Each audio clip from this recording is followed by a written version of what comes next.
ሕይወትህን ተደሰትባት በዶክተር ሙሐመድ።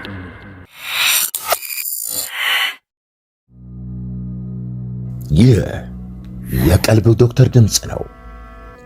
አልሐምዱሊላህ። ታካሚዎቻችን የሚድኑ በእኛ ኃይል እንዳይመስሎት፣ በአላህ ኃይል ብቻና ብቻ ነው። ከቀልብ ዶክተር ዓላማ ውስጥ የአላህን ተአምር ማንገስ ዋነኛው ነው። በየጊዜው በቀልብ ዶክተር ታክመው መዳናቸውን ማመን እስከሚያቀታቸው ሲቃይ የተናነቃቸው ሲገልጹ የአላህ ተአምር ምን ያህል የገዘፈና ግልጽ እንደሆነ ያሳየናል። ከህመም ወደ ጤነኝነት፣ ከጭንቀት ወደ ደስታ፣ ከጨለማ ወደ ብርሃን፣ ካላሰቡበት ወደ ስኬት የደረሱት በአላህ ተአምር ቢሆን እንጂ። ልብ ለአላህ እጅ የሰጠና የተናነሰ ሲሆን ግልጽ ይሆናል።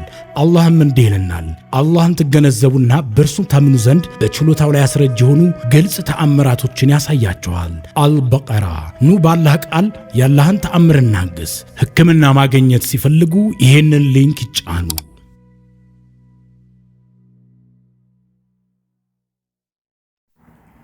አሰላሙ አለይኩም ወራህመቱላሂ ወበረካቱሁ። ውድና የተከበራችሁ የቀልብ ዶክተር ቤተሰቦቻችን እንደምን ከረማችሁ? በያላችሁበት የአላህ እዝነት፣ ረህመት፣ ጥበቃው አይለያችሁ ያልኩኝ የዘወትር ማክሰኞ የምናቀርብላችሁ ከዶክተር ሙሐመድ ቢን አብዱራህማን መጣጥፍ ላይ የተወሰደ ምርጥ ትምህርት ነው። ሕይወትህን ተደሰትባት ክፍል 22 የልቦች ቁልፍ። እያንዳንዱ በር ቁልፍ አለው። የሰዎችን ልብ መክፈቻ ቁልፍ ስብዕናቸውን ማወቅ፣ ችግሮቻቸውን መፍታት፣ በመካከላቸው እርቅ መፍጠርና ከጥሩ ነገራቸው መጠቀም፣ ከመጥፏቸው መጠበቅ ነው። አንድ ሰው የሰዎችን ስብዕና ማወቅ ከቻለ በእነዚህ ሁሉ ጥበባት ዋና ይሆናል። ለምሳሌ በአንድ አባትና በልጁ መካከል ጠብ ተነሳ እንበል። በዚህም ምክንያት አባት ልጁን ከቤት አስወጣው። ልጅ ወደ ቤቱ ለመመለስ ቢፈልግም አባቱ አቋሙን ሊቀይር አልቻለም። አንተ ሁለቱን ልታስታርቅ ገባህ። ለአባት ይህን ጉዳይ የሚመለከቱ ሃይማኖታዊ ጉዳዮችን ነገርከው። ሊቀበልህ አልቻለም። በሂደት በጣም ስሜታዊ ሰው መሆኑን ተረድተሃል። ስለዚህ የተለየ አካሄድ መጠቀም አለብህ። ለልጅህ እዘንለት እንጂ አፈር ላይ ነው የሚተኛው። ፀሐይና ነፋስ ሌት ተቀን ያጣድፈዋል። አንተ እየበላህ እየጠጣ እሱ በረሃብ እየተቆራመደ ነው። እንዴት ያስችልሃል? ምግብ በጎረስኩ ቁጥር እሱ ትዝ አይልህም? ፀሐዩን ስታይ እሱን አታስታውሰውም? ሕፃን እያለ ምን ያህል ትወደውና ተሳሳለት እንደነበር አስታውስ። አንተ አባቱን በሕይወት እያለ የአብራክህ ክፋይ የሆነው ልጅ ለምኖ ይብላ በለው። አባት በእነዚህ ቃላት ተሸንፎ ለርቅ ሲነሳ ታየዋለህ። ሰውየው ስስታም ከሆነ ደግሞ እንዲህ ልትለው ትችላለህ፣ ወንድሜ ራስን ለተጨማሪ ችግሮች ከመዳረግ ተቆጠብ። አታውቅም ይሄ ልጅ ሲርበው ሰዎችን ደብድቦ ንብረታቸውን ሊዘርፍ ይችላል። በዚህም የተነሳ ላደረሰው ጉዳት ፍርድ ቤት ካሳ እንድትከፍል ሊያዝህ ይችላል። ዞሮ ዞሮ አባት ነህ፣ የትም አታመልጥም። ስለዚህ ልጅህን አምጣና ሰብስበህ ያዝ። አባት የገንዘብ ኪሳራውን በመፍራት ተለሳልሶ ታገኘዋለህ። ልጅየውን ስታናግር ደግሞ ልጅ ሀብት አፍቃሪ ከሆነ እንዲህ ልትለው ትችላለህ፣ አባትህ በጣም ያስፈልግሃል። ነገ ጧት ማግባትህ አይቀርም። ማን ነው የትዳር ወጪን የሚሸፍንልህ? ብትታመም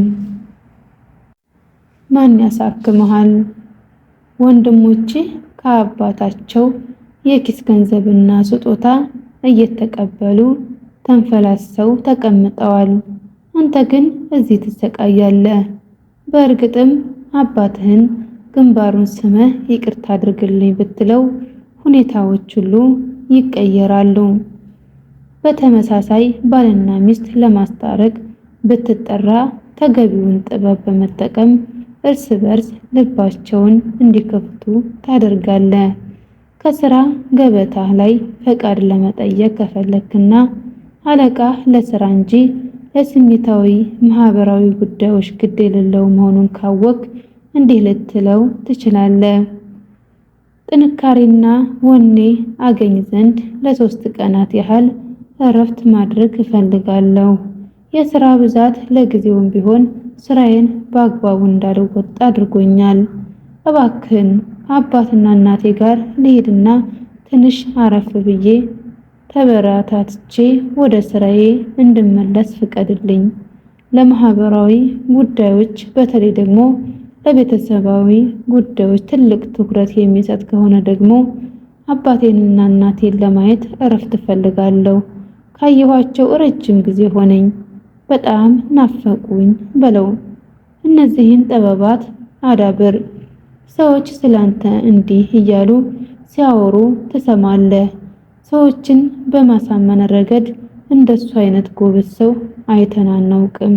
ጠይቆ እኮ አሳፍሮ የሚመልሰው ሰው የለም ትባላለህ። ውጤት የእያንዳንዱ ሰው ልብ ቁልፍ አለው። የሰውየውን ስብዕና ማወቅ ትክክለኛውን መክፈቻ ለመለየት ይረዳል። ሕይወትህን ተደሰትባት ክፍል 22 ይህን ይመስል ነበር።